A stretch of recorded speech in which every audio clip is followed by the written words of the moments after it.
Ashama akkam jirtu kabajamtootaaf hordoftoota chaanaalii siyaatuuf ani nagaa kootii bakkuma jirtanitti nagaan waaqayyo isiniif haa baay'atu. Har'a kan inni isinii qabadhee dhufee keekii bareedaa ta'e hojjechuuf maal akka nu barbaachisanidha. Isaanis daakuu paawudarii, hanqaaquu, zayitii, aannan akkasumallee sukkaara nu barbaachisu jechuudha. Keekii maatiif ta'udha. Keekii baay'ee jaallattan jedhee yaadudha.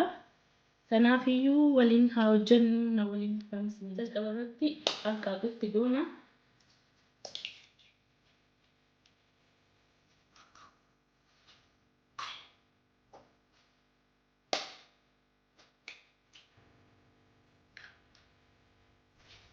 Itti aansuudhaan sukkaaratti daballa.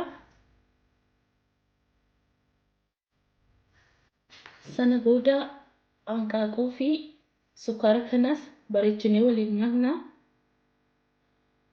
Maashinii kan harkaa kan ittiin hanqaaquu rukutan irra fayyadamuu dandeessu.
Akkuma argitan sirriitti waliin rukuteen jira. Ammallee zayitiitti daballee zayitii waliin rukunnaa jechuudha. Zayitii keenyatti dabalannaa.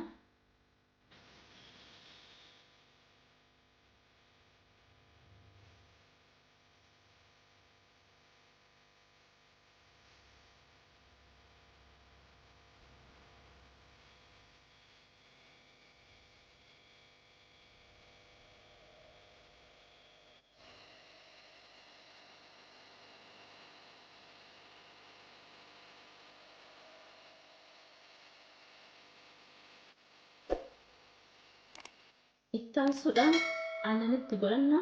Aannanitti goonee ammallee rukunnaa.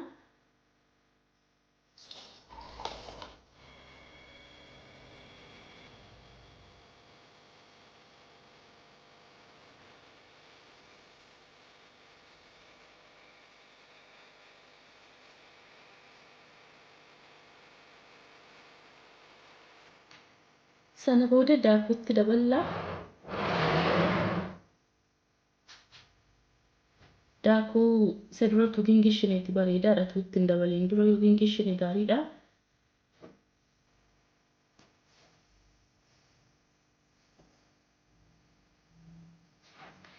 Daakuu paawudarillee walumaan daakuu waliin walitti daballaa.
Daakuu keenya wanta barbaachisu wajjiniin waliin geenye jira.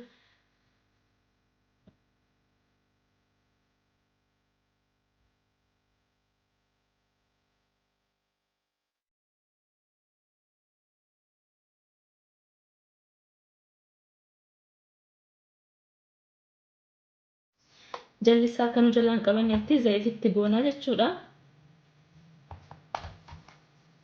An akkuma godhaan fayyadama.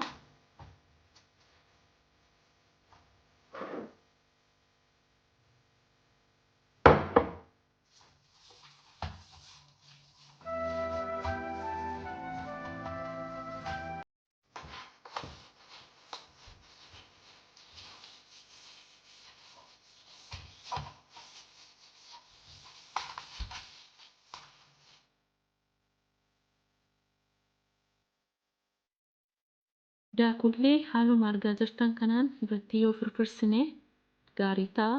Sababni isaa baay'ee firii ta'e akka ba'uu danda'utti jechuudha jallisaa.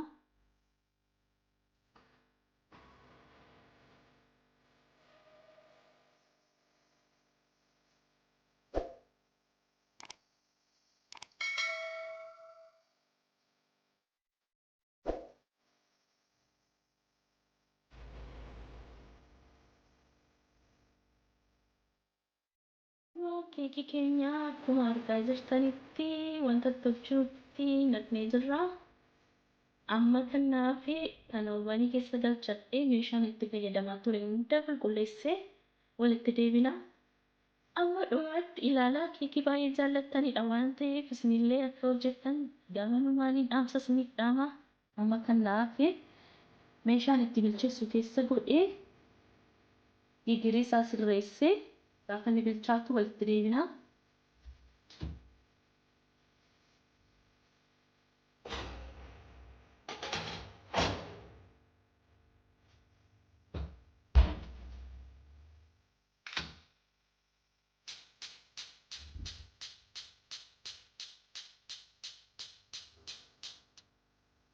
Digirii 200 irratti daqiiqaa 25 nan tursa.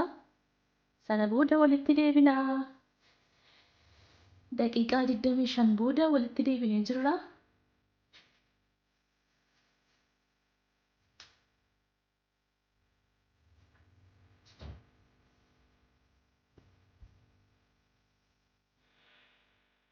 Egaa kunoo keekiin keenya xumura irratti kana fakkaata. Keekii baay'ee bareedaadha. Dhamdhamni isaallee kan baay'ee namatti toludha. Kanaaf isinis akka hojjettanii mana keessanitti nyaattan gamanumaan dhaamsa isiniif dhaama isin affeereera. Asis kottaa nyaadhaan isiniin jedha. Dhaan kabajamtoota hordoftoota koo viidiyoo itti aanuun hanga walitti deebinutti nagaan naaf turaan isiniin jedha. Isin jaalladha. Bye.